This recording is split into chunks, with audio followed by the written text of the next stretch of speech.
বাংলাদেশের ইতিহাসের সর্বপ্রথম স্বৈরাচারের বাড়ি হচ্ছে এখান থেকে আমরা দেখছি প্রথম স্বৈরাচার শেখ মুজিব এখান থেকে উত্থান হয়েছিল।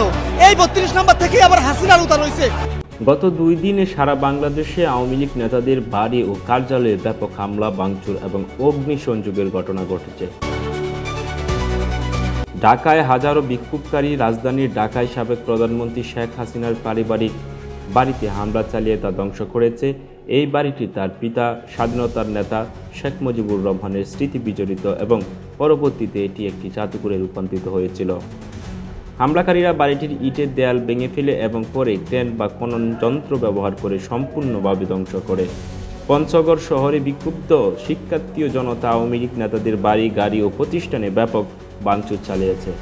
এছাড়া সাংবাদিকদের পেশাগত দায়িত্ব পালনে বাধা প্রদান এবং লাঞ্ছিত করার অভিযোগও পাওয়া গেছে। পঞ্চগড় প্রেস ক্লাবেও হামলা ও ভাঙচুরের ঘটনা ঘটেছে।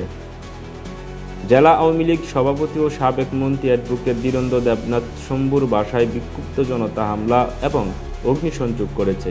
এই সময় বাসার বেডরুম থেকে কয়েক লাখ টাকা লুট করা হয়েছে বলে জানা গেছে। এছাড়াও নোয়াখালীতে বাংলাদেশ আওয়ামী লীগের সাধারণ সম্পাদক ওবায়দুল কাদেরের বাসায় হামলা ও ভাঙচুর করা হয়েছে।